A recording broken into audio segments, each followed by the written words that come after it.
Good morning, coloring crew. How are you today? I hope you're well. There's a certain coloring book I was coloring in, and I kept track of what I used, what um what different kind of coloring pencil, like Crayolas or Castle Art and stuff like that. And I always wrote them down, but one of them I can't find the card to. And I could have sworn I taped it in there when I was done, but I can't find it. And I don't have the video because those are the videos that got deleted.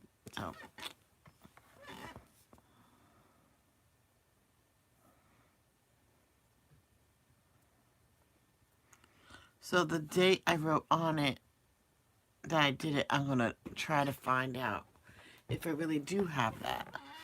But I know Hey, Isabella. Yeah, you are. But will you be first to hit the like button?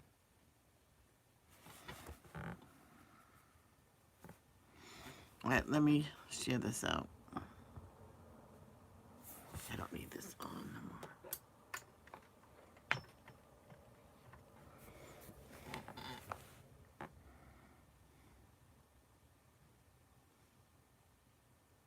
It still says 0. Oh, well.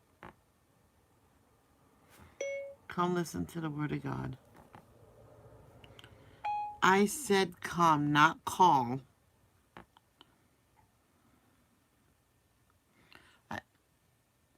I can't refresh my phone, otherwise I won't have my live up. Duh. If I refresh this, this live will be ended.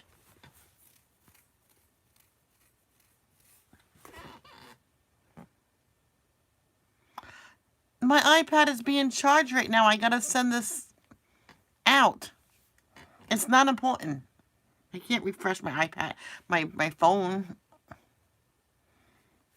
If you really want me to, I will, because then I'll be starting a new live. No, I'm not playing peekaboo. This is devotions.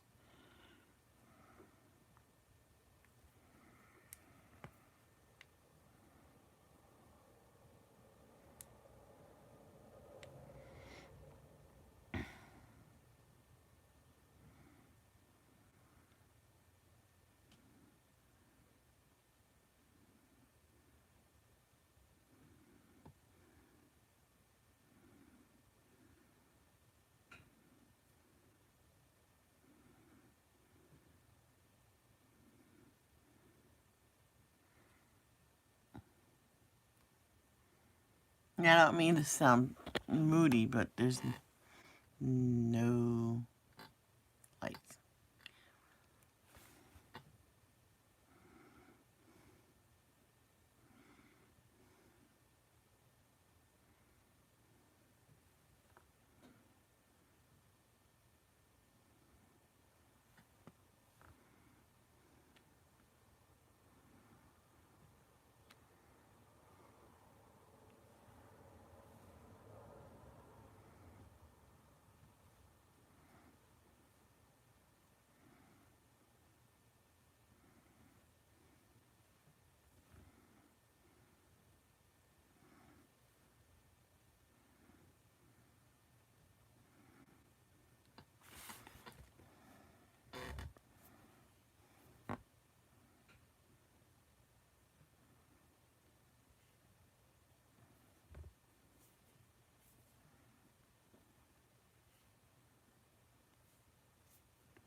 Oh, I did that plenty of times.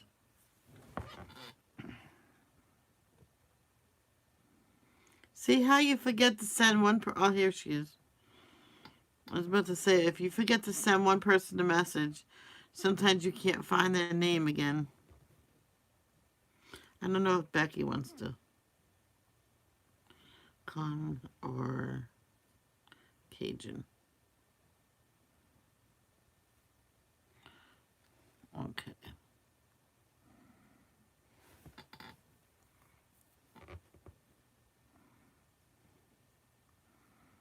Now there's a picture I was coloring, and that picture with all the women in it, and I was writing down all the colors and pencils I use. I cannot find the card for one picture, and I don't have the video either.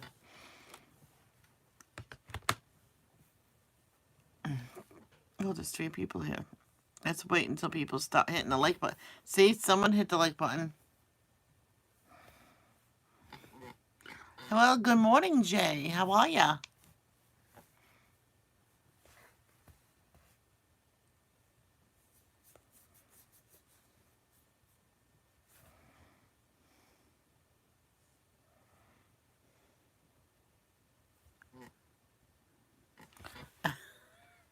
TGIF. Oh, no, no, no. My charger almost went in my coffee. It happened before.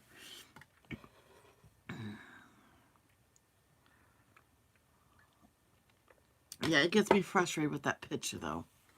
There's no card in there, none. I have no record of what color I used in that picture. I'm like, ah.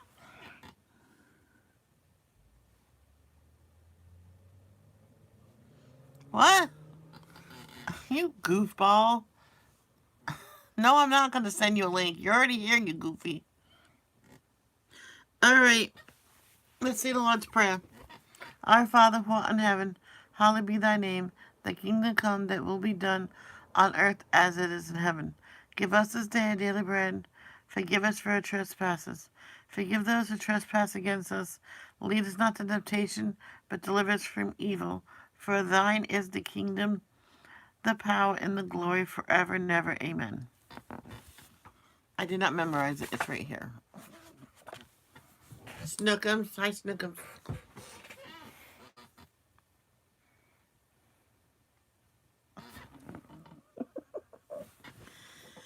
Okay.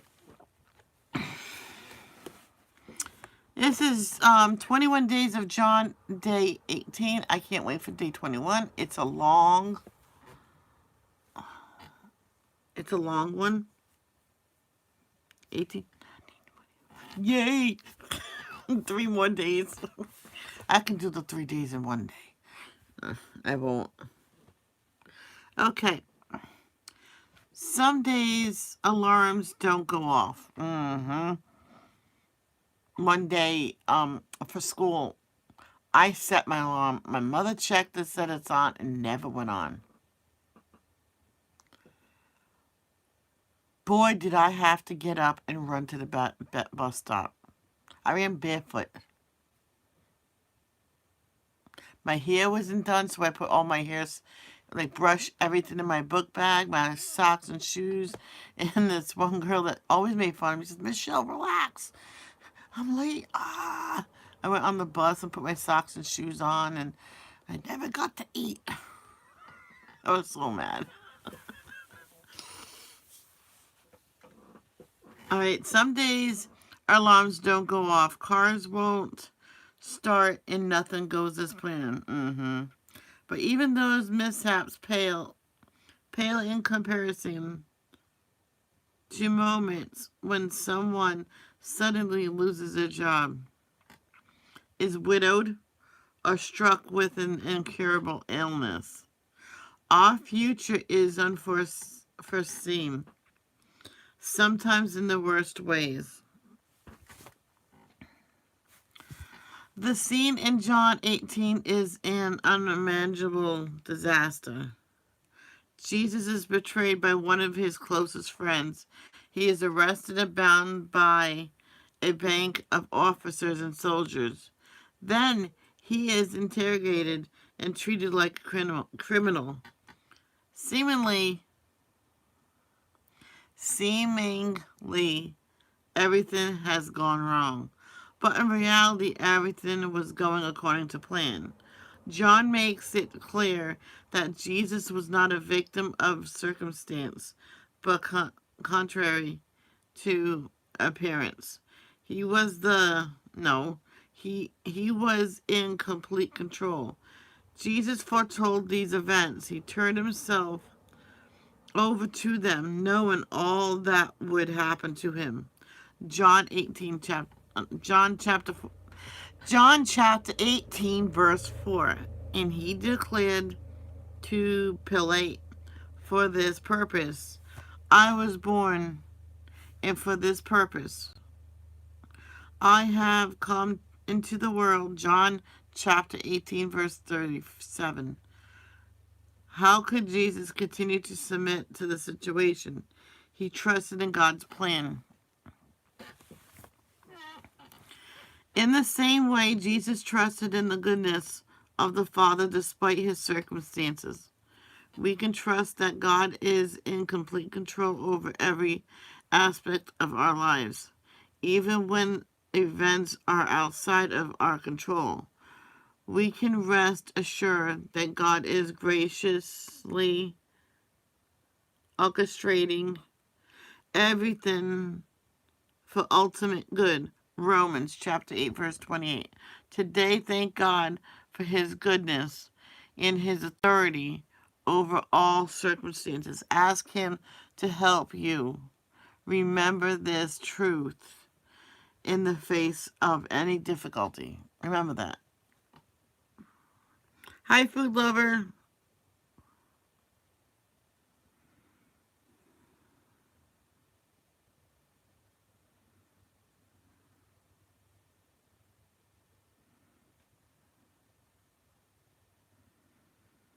Oh my God.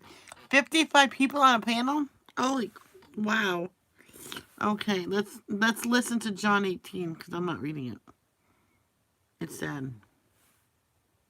Chapter 18. Jesus is betrayed and arrested. After saying these things, Jesus crossed the Kidron Valley with his disciples and entered a grove of olive trees. Judas the betrayer knew this place because Jesus had often gone there with his disciples. The leading priests and Pharisees had given Judas a contingent of Roman soldiers and temple guards to accompany him. Now, with blazing torches, lanterns, and weapons, they arrived at the olive grove. Jesus fully realized all that was going to happen to him, so he stepped forward to meet them. "Who are you looking for?" he asked. "Jesus the Nazarene," they replied. "I am he," Jesus said. Judas, who betrayed him, was standing with them. As Jesus said, "I am he," they all drew back and fell to the ground. Once more he asked them, "Who are you looking for?"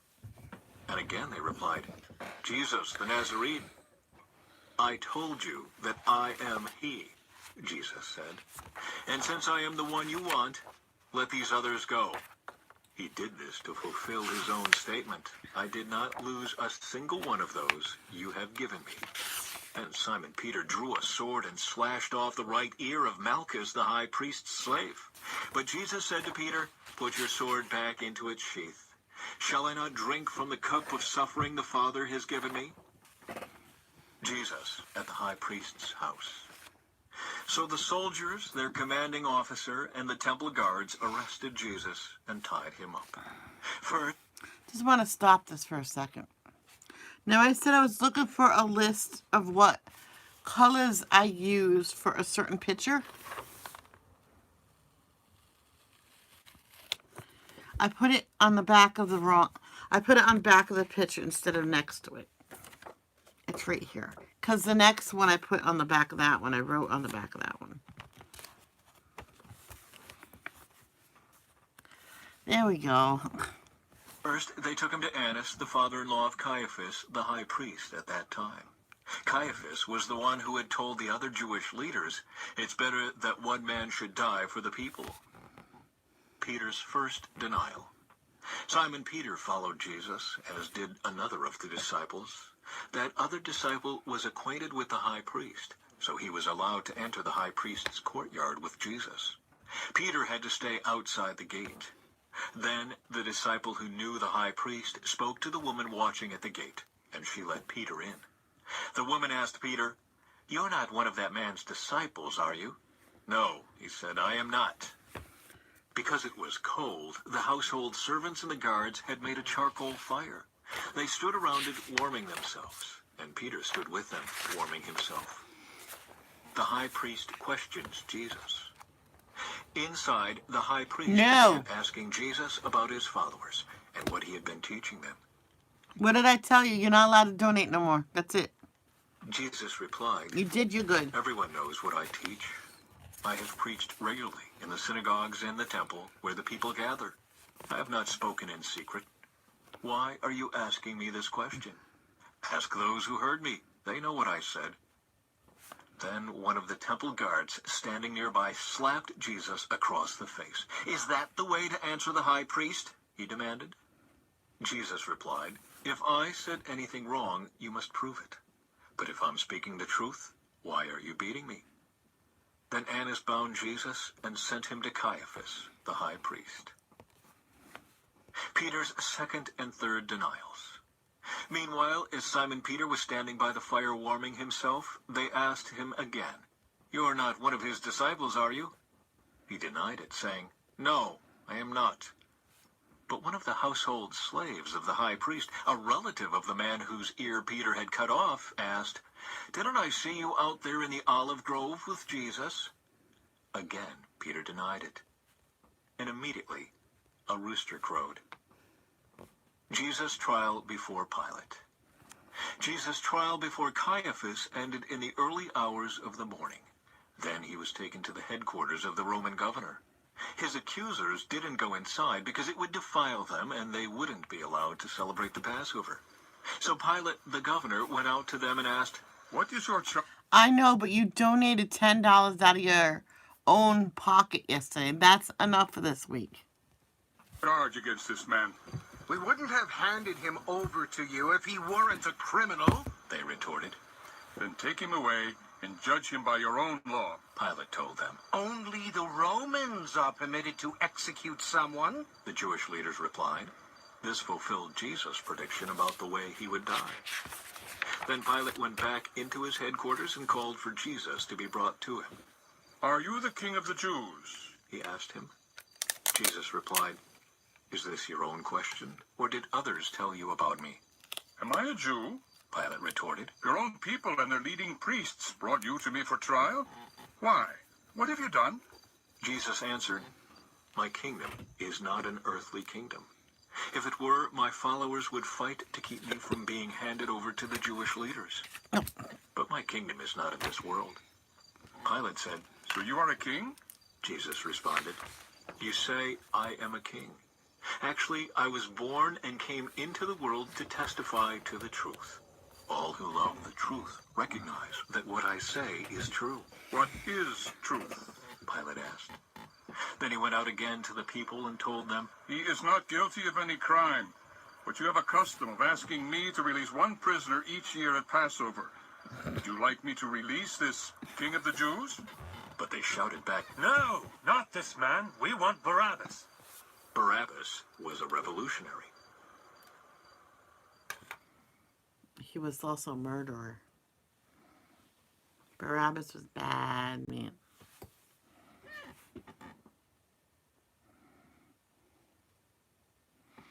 Okay. Let's go to Genesis. We're going to be finishing Genesis up. And then we're going to go to Exodus all the way up to chapter 4. And that's it. You're not innocent. 45. 46 actually we start. I think. Oh boy. Thank God I put it right here.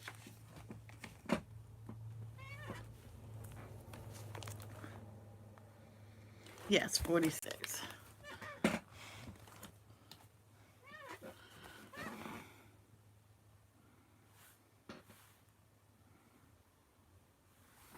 Chapter 46. Jacob's journey to Egypt. So Jacob set out for Egypt with all his possessions. And when he came to Beersheba, he offered sacrifices to the God of his father Isaac. During the night, God spoke to him in a vision. Jacob, Jacob, he called. Here I am, Jacob replied. I am God, the God of your father. the voice said. "Do not be afraid to go down to Egypt, for there I will make your family into a great nation. I will go with you down to Egypt, and I will bring you back again. But you will die in Egypt with Joseph attending to you." So Jacob left Beersheba, and his sons took him to Egypt. They carried him and their little ones and their wives in the wagons Pharaoh had provided for them. They also took all their livestock and all the personal belongings they had acquired in the land of Canaan. So Jacob and his entire family went to Egypt, sons and grandsons, daughters and granddaughters, all his descendants. These are the names of the descendants of Israel, the sons of Jacob, who went to Egypt. Reuben was Jacob's oldest son. The sons of Reuben were Hanok, Palu, Hezron, and Carmi. The sons of Simeon were Jemuel, Jamin, Ohad, Jachin, Zohar, and Shaul. Shaul's mother was a Canaanite woman. The sons of Levi were Gershon, Kohath, and Merari. The sons of Judah were Onan, Shelah, Perez, and Zerah, though and Onan had died in the land of Canaan. The sons of Perez were Hezron and Hamul. The sons of Issachar were Tola, Pua, Jashub, and Shimron. The sons of Zebulun were Sered, Elon, and Jaleel. These were the sons...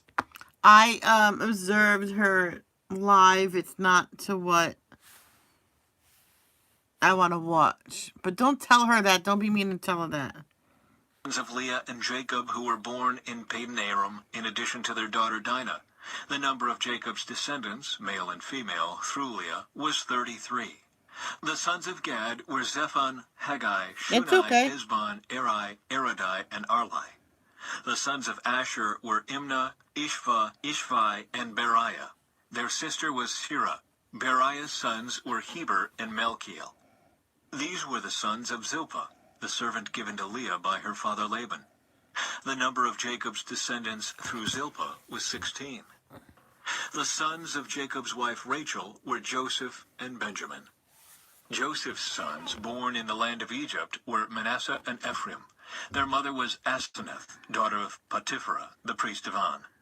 Benjamin's sons were Bela, Becher, Ashbel, Gera, Naaman, Ehi, Rosh, Muppim, Huppim, and Ard.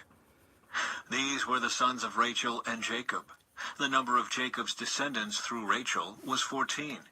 The son of Dan was Husham. The sons of Naphtali were Jaziel, Guni, Jezer, and Shillem. These were the sons of Bilhah, the servant given to Rachel by her father Laban.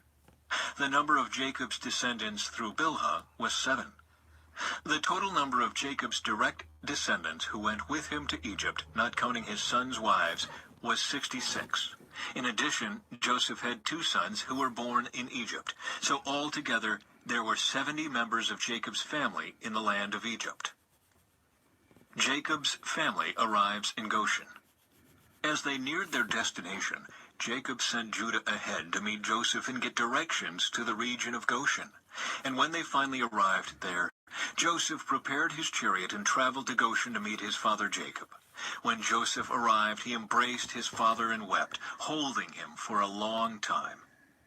Finally, Jacob said to Joseph, "Now, I am ready to die, since I have seen your face again." Well, a lot of people these days have 14, 15, even 20 kids because they love kids and they want to have kids. Again, and know you are still alive. And Joseph said to his brothers and to his father's entire family, "I will go to Pharaoh and tell him, 'My brothers and my father's entire family have come to me from the land of Canaan. These men are shepherds and they raise livestock. They have brought with them their flocks and herds and everything they own.'" Then he said, "When Pharaoh calls for you and asks you about your occupation, you must tell him, 'We, your servants, have raised livestock all our lives, as our ancestors have always done.' When you tell him this, he will let you live here in the region of Goshen, for the Egyptians despise shepherds."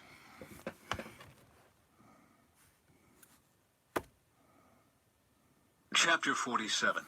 Jacob blesses Pharaoh. Then Joseph went to see Pharaoh and told him, "My father and my brothers have arrived from the land of Canaan.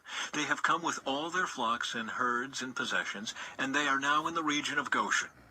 Joseph took 5 of his brothers with him and presented them to Pharaoh. And Pharaoh asked the brothers, "What is your occupation?" They replied, "We, your servants, are shepherds, just like our ancestors. We have come to live here in Egypt for a while, for there is no pasture for our flocks in Canaan. The famine is very severe there, so please, we request permission to live in the region of Goshen." Then Pharaoh said to Joseph, "Now that your father and brothers have joined you here, choose any place in the entire..." Isabella, who said it was fun to have 20 kids? It's not fun. And most families don't decide when they get married, let's have 20 kids. They don't decide that, it just happens. Now, hush and behave. Entire land of Egypt for them to live.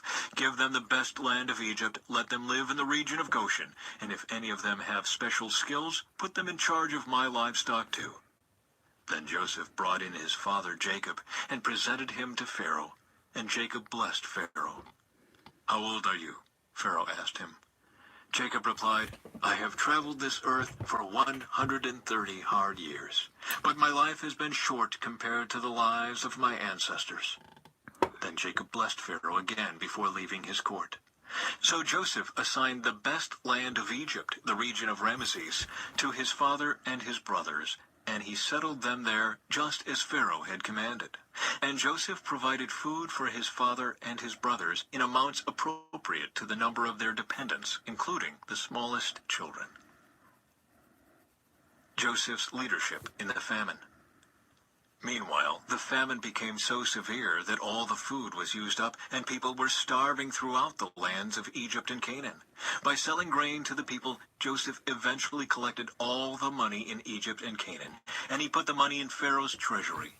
When the people of Egypt and Canaan ran out of money, all the Egyptians came to Joseph. "Our money is gone," they cried, "but please give us food, or we will die before your very eyes."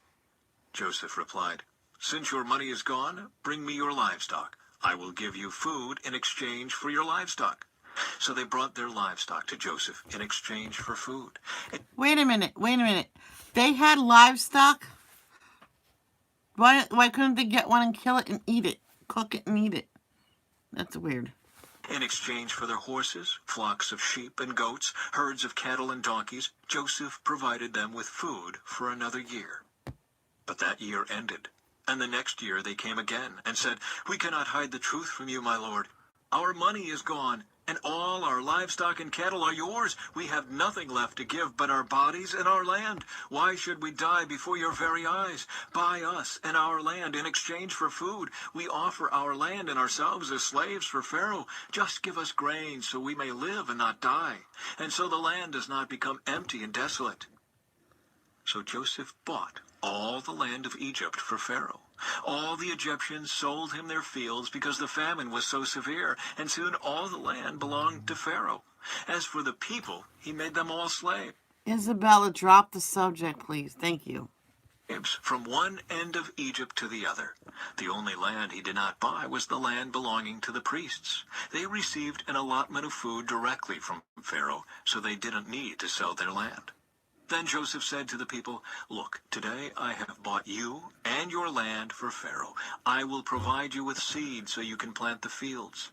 Then, when you harvest it, 1/5 of your crop will belong to Pharaoh. You may keep the remaining 4/5 as seed for your fields and as food for you, your households, and your little ones."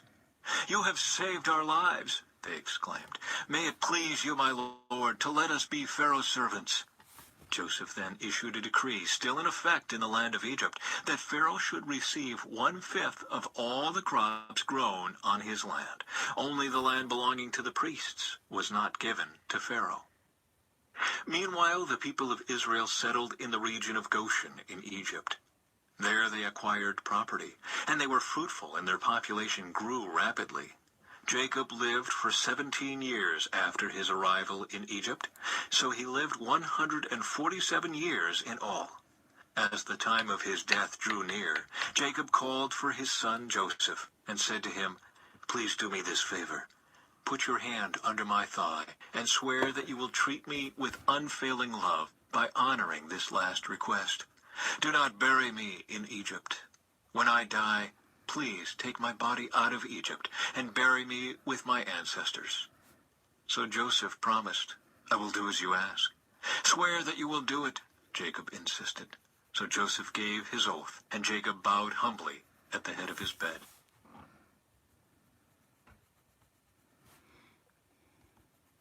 Chapter 48. Jacob blesses Manasseh and Ephraim. One day not long after this, word came to Joseph, "Your father is failing rapidly." So Joseph went to visit his father, and he took with him his 2 sons, Manasseh and Ephraim. When Joseph arrived, Jacob was told, "Your son Joseph has come to see you." So Jacob gathered his strength and sat up in his bed.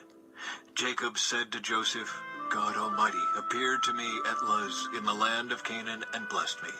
He said to me, 'I will make you fruitful, and I will multiply your descendants. I will make you a multitude of nations, and I will give this land of Canaan to your descendants after you as an everlasting possession.' Now I am claiming as my own sons these 2 boys of yours, Ephraim and Manasseh, who were born here in the land of Egypt before I arrived. They will be my sons just as Reuben and Simeon are. But any children born to you in the future will be your own, and they will inherit land within the territories of their brothers, Ephraim and Manasseh. Long ago, as I was returning from Padan Aram, Rachel died in the land of Canaan. We were still on the way some distance from Ephrath, that is, Bethlehem. So with great sorrow I buried her there beside the road to Ephrath." Then Jacob looked over at the 2 boys. "Are these your sons?" he asked. "Yes," Joseph told him. "These are the sons God has given me here in Egypt." And Jacob said, "Bring them closer to me, so I can bless them." Jacob was half blind because of his age and could hardly see. So Joseph brought the boys close to him, and Jacob kissed and embraced them. Then Jacob said to Joseph, "I never thought I would see your face again, but now God has let me see your children too." Joseph moved the boys who were at their grandfather's knees, and he bowed with his face to the ground. Then he positioned the boys in front of Jacob. With his right hand he directed Ephraim toward Jacob's left hand, and with his left hand he put Manasseh at Jacob's right hand.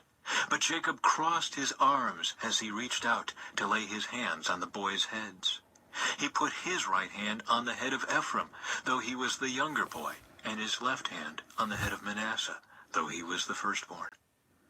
Then he blessed Joseph and said, "May the God before whom my grandfather Abraham and my father Isaac walked, the God who has been my shepherd all my life to this very day, the angel who has redeemed me from all harm, may he bless these boys. May they preserve my name and the names of Abraham and Isaac, and may their descendants multiply greatly throughout the earth." But Joseph was upset when he saw that his father placed his right hand on Ephraim's head. So Joseph lifted it to move it from Ephraim's head to Manasseh's head.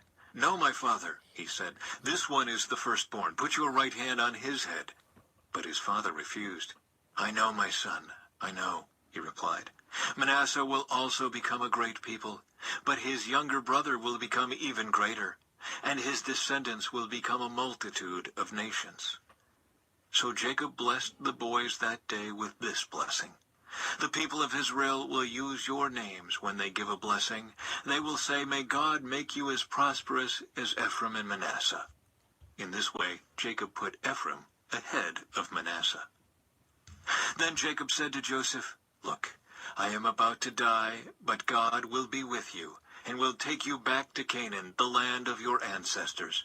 And beyond what I have given your brothers, I am giving you an extra portion of the land that I took from the Amorites with my sword and bow."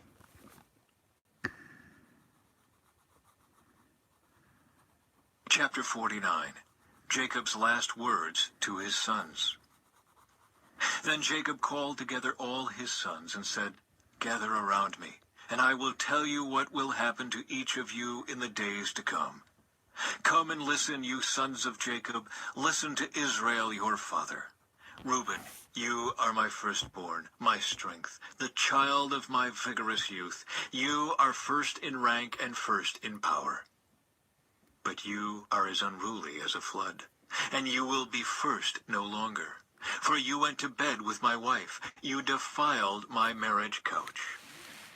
Simeon and Levi are two of a kind. Their weapons are instruments of violence.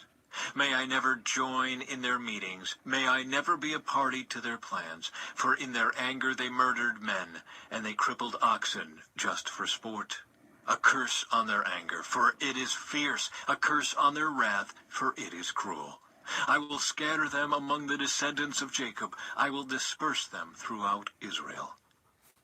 Judah, your brothers will praise you. You will grasp your enemies by the neck. All your relatives will bow before you. Judah, my son, is a young lion that has finished eating its prey. Like a lion he crouches and lies down. Like a lioness, who dares to rouse him? The scepter will not depart from Judah, nor the ruler's staff from his descendants, until the coming of the one to whom it belongs, the one whom all nations will honor. He ties his foal to a grapevine, the colt of his donkey to a choice vine. He washes his clothes in wine, his robes in the blood of grapes. His eyes are darker than wine, and his teeth are whiter than milk. Zebulun will settle by the seashore, and will be a harbor for ships. His borders will extend to Sidon. Issachar is a sturdy donkey resting between two saddle packs. When he sees how good the countryside is and how pleasant the land, he will bend his shoulder to the load and submit himself to hard labor. Dan will govern his people like any other tribe in Israel.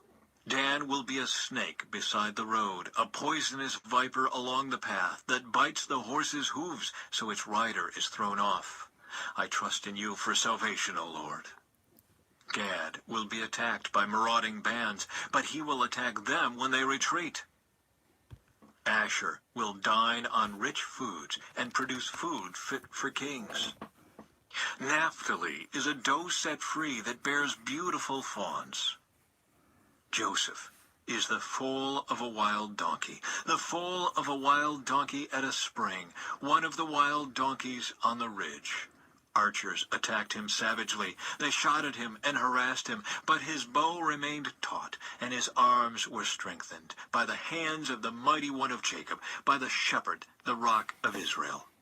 May the God of your father help you. May the Almighty bless you with the blessings of the heavens above, and blessings of the watery depths below, and blessings of the breasts and womb. May the blessings of your father surpass the blessings of the ancient mountains, reaching to the heights of the eternal hills. May these blessings rest on the head of Joseph, who is a prince among his brothers. Benjamin is a ravenous wolf, devouring his enemies in the morning and dividing his plunder in the evening. These are the 12 tribes of Israel, and this is what their father said as he told his sons goodbye. He blessed each one with an appropriate message. Jacob's death and burial. Then Jacob instructed them, "Soon I will die and join my ancestors. Bury me with my father and grandfather in the cave in the field of Ephron the Hittite. This is the cave in the field of Machpelah near Mamre in Canaan, that Abraham bought from Ephron the Hittite as a permanent burial site. There Abraham and his wife Sarah are buried. There Isaac and his wife Rebekah are buried. And there I buried Leah. It is the plot of land and the cave that my grandfather Abraham bought from the Hittites." When Jacob had finished this charge to his sons, he drew his feet into the bed, breathed his last, and joined his ancestors in death. Oh, rest in peace. Chapter 50. Joseph threw himself on his father and wept over him and kissed him. Then Joseph told the physicians who served him to embalm his father's body. So Jacob was embalmed. The embalming process took the usual 40 days, and the Egyptians mourned his death for 70 days. When the period of mourning was over, Joseph approached Pharaoh's advisors and said, "Please do me this favor and speak to Pharaoh on my behalf. Tell him that my father made me swear an oath. He said to me, listen, I am about to die. Take my body back to the land of Canaan and bury me in the tomb I prepared for myself. So please allow me to go and bury my father. After his burial, I will return without delay." Pharaoh agreed to Joseph's request. "Go and bury your father, as he made you promise," he said. So Joseph went up to bury his father. He was accompanied by all of Pharaoh's officials, all the senior members of Pharaoh's household, and all the senior officers of Egypt. Joseph also took his entire household and his brothers and their households, but they left their little children and flocks and herds in the land of Goshen. A great number of chariots and charioteers accompanied Joseph. When they arrived at the threshing floor of Atad near the Jordan River, they held a very great and solemn memorial service with a 7-day period of mourning for Joseph's father. The local residents, the Canaanites, watched them mourning at the threshing floor of Atad. Then they renamed that place, which is near the Jordan, Abel Mizraim, for they said, "This is a place of deep mourning for these Egyptians." So Jacob's sons did as he had commanded them. They carried his body to the land of Canaan and buried him in the cave in the field of Machpelah near Mamre. This is the cave that Abraham had bought as a permanent burial site from Ephron the Hittite. Joseph reassures his brothers. After burying Jacob, Joseph returned to Egypt with his brothers and all who had accompanied him to his father's burial. But now that their father was dead, Joseph's brothers became fearful. "Now Joseph will show his anger and pay us back for all the wrong we did to him," they said. So they sent this message to Joseph. "Before your father died, he instructed us to say to you, 'Please forgive your brothers for the great wrong they did to you, for their sin in treating you so cruelly. So we, the servants of the God of your father, beg you to forgive our sin.'" When Joseph received the message, he broke down and wept. Then his brothers came and threw themselves down before Joseph. "Look, we are your slaves," they said. But Joseph replied, "Don't be afraid of me. Am I God that I can punish you? You intended to harm me, but God intended it all for good. He brought me to this position so I could save the lives of many people. No, don't be afraid. I will continue to take care of you and your children." So he reassured them by speaking kindly to them. The death of Joseph. So Joseph and his brothers and their families continued to live in Egypt. Joseph lived to the age of 110. He lived to see 3 generations of descendants of his son Ephraim, and he lived to see the birth of the children of Manasseh's son Machir, whom he claimed as his own. "Soon I will die," Joseph told his brothers, "but God will surely come to help you and lead you out of this land of Egypt. He will bring you back to the land he solemnly promised to give to Abraham, to Isaac, and to Jacob." Then Joseph made the sons of Israel swear an oath, and he said, "When God comes to help you and lead you back, you must take my bones with you." So Joseph died at the age of 110. The Egyptians embalmed him, and his body was placed in a coffin in Egypt.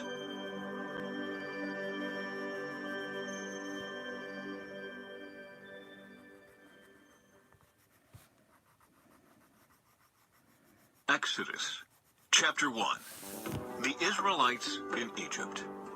These are the names of the sons of Israel, that is, Jacob, who moved to Egypt with their father, each with his family: Reuben, Simeon, Levi, Judah, Issachar, Zebulun, Benjamin, Dan, Naphtali, Gad, and Asher.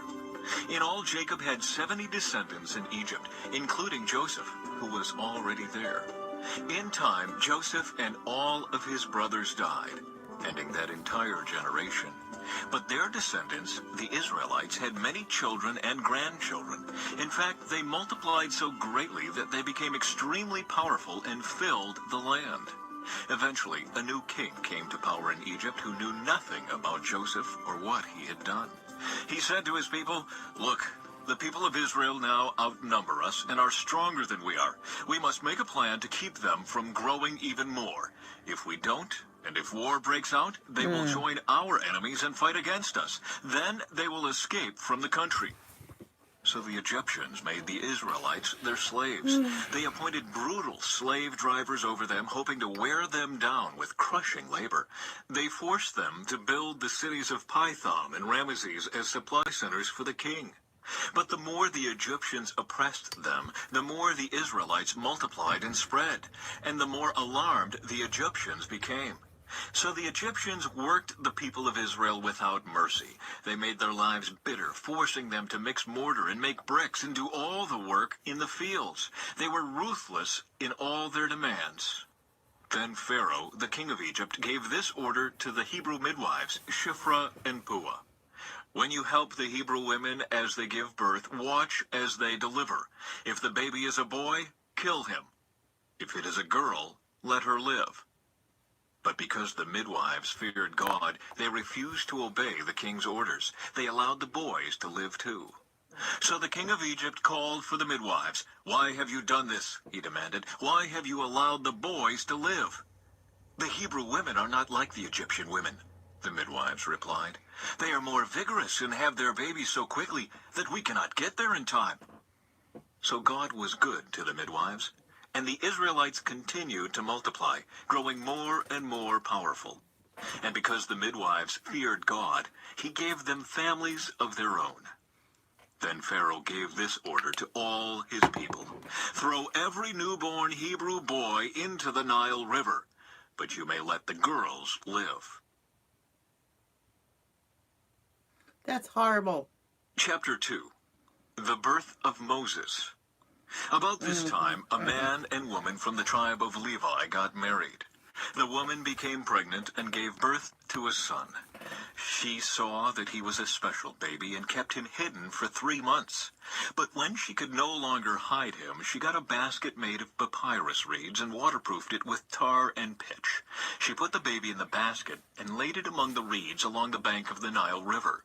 The baby's sister then stood at a distance watching to see what would happen to him. Soon Pharaoh's daughter came down to bathe in the river, and her attendants walked along the riverbank. When the princess saw the basket among the reeds, she sent her maid to get it for her. When the princess opened it, she saw the baby. The little boy was crying, and she felt sorry for him. "This must be one of the Hebrew children," she said. Then the baby's sister approached the princess. "Should I go and find one of the Hebrew women to nurse the baby for you?" she asked. "Yes, do," the princess replied. So the girl went and called the baby's mother. "Take this baby and nurse him for me," the princess told the baby's mother. "I will pay you for your help." So the woman took her baby home and nursed him. Later, when the boy was older, his mother brought him back to Pharaoh's daughter, who adopted him as her own son. The princess named him Moses, for she explained, "I lifted him out of the water." Moses escapes to Midian. Many years later, when Moses had grown up, he went out to visit his own people, the Hebrews, and he saw how hard they were forced to work. During his visit, he saw an Egyptian beating one of his fellow Hebrews. After looking in all directions to make sure no one was watching, Moses killed the Egyptian and hid the body in the sand. The next day, when Moses went out to visit his people again, he saw 2 Hebrew men fighting. "Why are you beating up your friend?" Moses said to the one who had started the fight. The man replied, "Who appointed you to be our prince and judge? Are you going to kill me as you killed that Egyptian yesterday?" Hello, Ethan. Well, welcome home from school. Then Moses was afraid, thinking, "Everyone knows what I did." And sure enough, Pharaoh heard what had happened, and he tried to kill Moses. But Moses fled from Pharaoh and went to live in the land of Midian. When Moses arrived in Midian, he sat down beside a well. Now the priest of Midian had 7 daughters who came as usual to draw water and fill the water troughs for their father's flocks. But some other shepherds came. So Moses jumped up and rescued the girls from the shepherds. Then he drew water for their flocks. When the girls returned to rule their father, he asked, "Why are you back so soon today?" "An Egyptian rescued us from the shepherds," they answered. "And then he drew water for us and watered our flocks." "Then where is he?" their father asked. "Why did you leave him there? Invite him to come." Listen to me. They're calling you ugly because their attitude is ugly. They're just jealous of you because your attitude is handsome. Your face is handsome. So don't even listen to those jerks. Come and eat with us. Moses accepted the invitation, and he settled there with him. In time, Reuel gave Moses his daughter Zipporah to be his wife.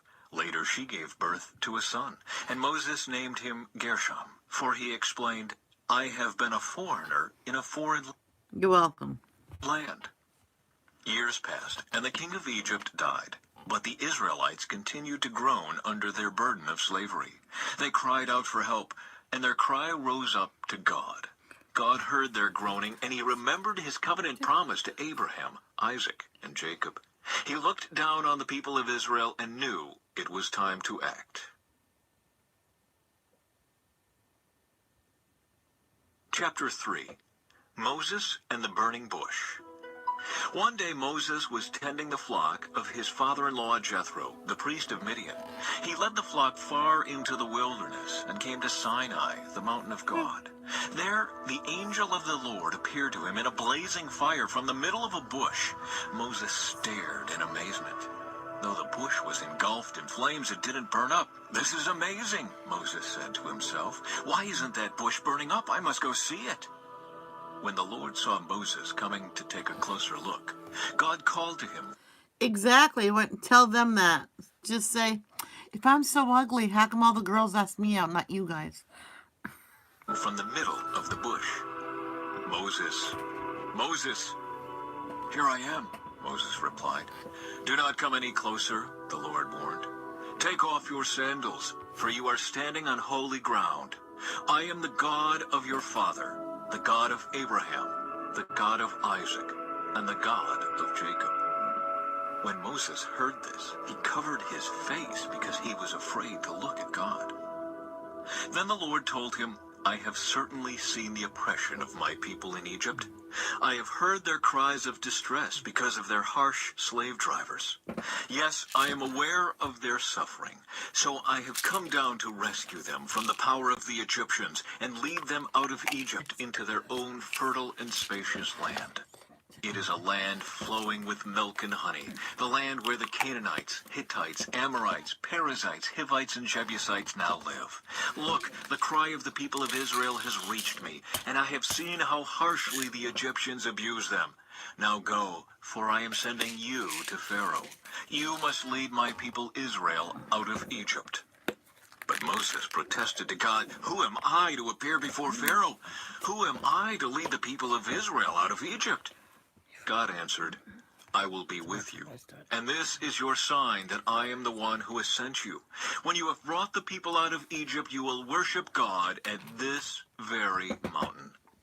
But Moses protested, If I go to the people of Israel and tell them, the God of your ancestors has sent me to you, they will ask me, What is his name? Then what should I tell them? God replied to Moses, I am who I am. Say this to the people of Israel, I am has sent me to you. God also said to Moses, Say this to the people of Israel, Yahweh, the God of your ancestors, the God of Abraham, the God of Isaac, and the God of Jacob, has sent me to you. This is my eternal name, my name to remember for all generations. Now go and call together all the elders of Israel. Tell them, the Lord, the God of your ancestors, the God of Abraham, Isaac, and Jacob, has appeared to me. He told me, I have been watching closely, and I see how the Egyptians are treating you. I have promised to rescue you from your oppression in Egypt. I will lead you to a land flowing with milk and honey, the land where the Canaanites, Hittites, Amorites, Perizzites, Hivites, and Jebusites now live. The elders of Israel will accept your message. Then you and the elders must go to the king of Egypt and tell him, The Lord, the God of the Hebrews, has met with us. So please let us take a 3-day journey into the wilderness to offer sacrifices to the Lord our God. But I know that the king of Egypt will not let you go unless a mighty hand forces him. So I will raise my hand and strike the Egyptians, performing all kinds of miracles among them. Then, at last, he will let you go, and I will cause the Egyptians to look favorably on you. They will give you gifts when you go, so you will not leave empty-handed. Every Israelite woman will ask for articles of silver and gold. You tell them that. If you say I'm so ugly, then why the girls ask me out and not you? But say it calmly and nice. Gold and fine clothing from her Egyptian neighbors, and from the foreign women in their houses. You will dress your sons and daughters with these, stripping the Egyptians of their wealth. Chapter 4. Signs of the Lord's Power. But Moses protested again. What if they won't believe me or listen to me? What if they say, the Lord never appeared to you? Then the Lord asked him, what is that in your hand?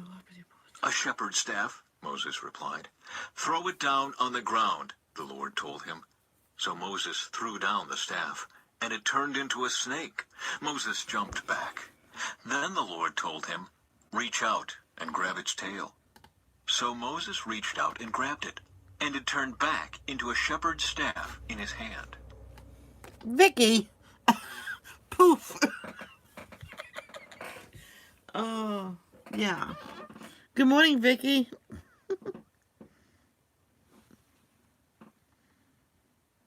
Oh, that sounds better than what I just said, Ethan.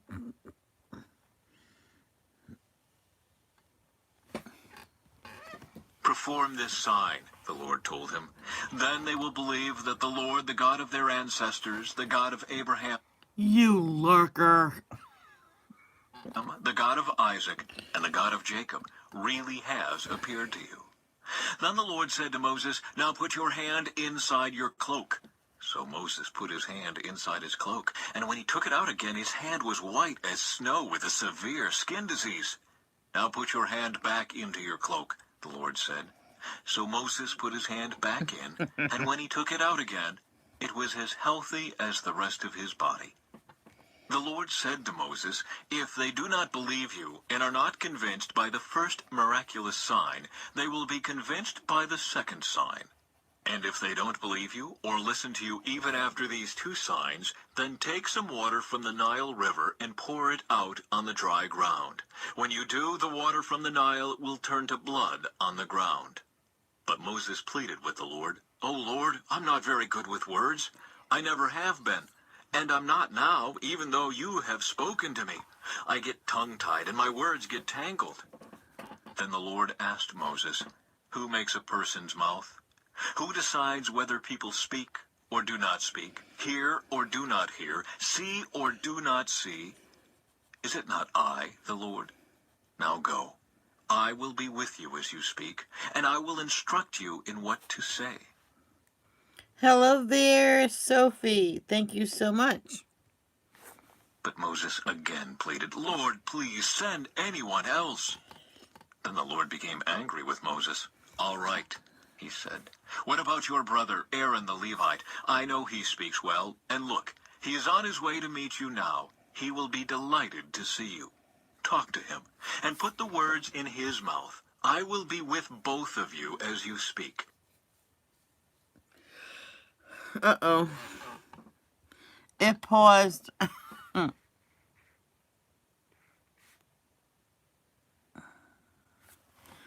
It was halfway, so you guys gonna have to wait a minute. It paused. If I press play, it's gonna stop from the beginning. It was half done. Yes, I know. Just hold on right there, because if I press play now,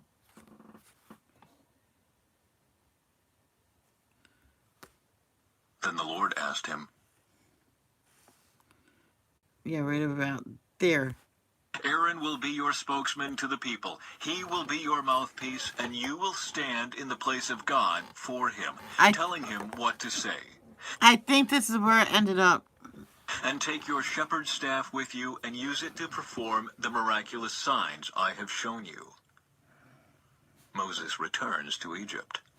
So Moses went back home to Jethro, his father-in-law.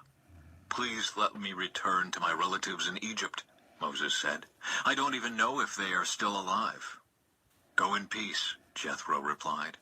Before Moses left Midian, the Lord said to him, Return to Egypt, for all those who wanted to kill you have died. So Moses took his wife and sons, put them on a donkey, and headed back to the land of Egypt. In his hand he carried the staff of God. And the Lord told Moses, When you arrive back in Egypt, go to Pharaoh and perform all the miracles I have empowered you to do. But I will harden his heart so he will refuse to let the people go. Then you will tell him, This is what the Lord says. Israel is my firstborn son. I commanded you, let my son go so he can worship me. But since you have refused, I will now kill your firstborn son. On the way to Egypt, at a place where Moses and his family had stopped for the night, the Lord confronted him and was about to kill him. But Moses' wife Zipporah took a flint knife and circumcised her son. She touched his feet with the foreskin and said, Now you are a bridegroom of blood to me. When she said a bridegroom of blood, she was referring to the circumcision. After that, the Lord left him alone. Now the Lord had said to Aaron, Go out into the wilderness to meet Moses. So Aaron went and met Moses at the mountain of God, and he embraced him. Moses then told Aaron everything the Lord had commanded him to say, and he told him about the miraculous signs the Lord had commanded him to perform. Then Moses and Aaron returned to Egypt and called all the elders of Israel together. Aaron told them everything the Lord had told Moses, and Moses performed the miraculous signs as they watched. Then the people of Israel were convinced that the Lord had sent Moses and Aaron. When they heard that the Lord was concerned about them and had seen their misery, they bowed down and worshipped.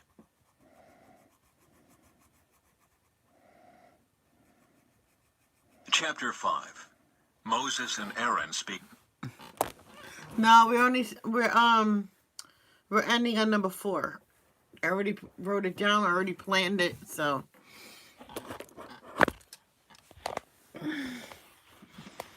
I'm gonna go get breakfast. Which I don't know what I want. I might just have toast because today we go out to lunch. Thank you so much for being here, Night Owl, Sophie, Ethan, and Isabella. I believe that's... Oh, and Jay. Jay, I know you're listening. Have fun at work. Everybody, thank you for being here. Love, don't judge. Peace out.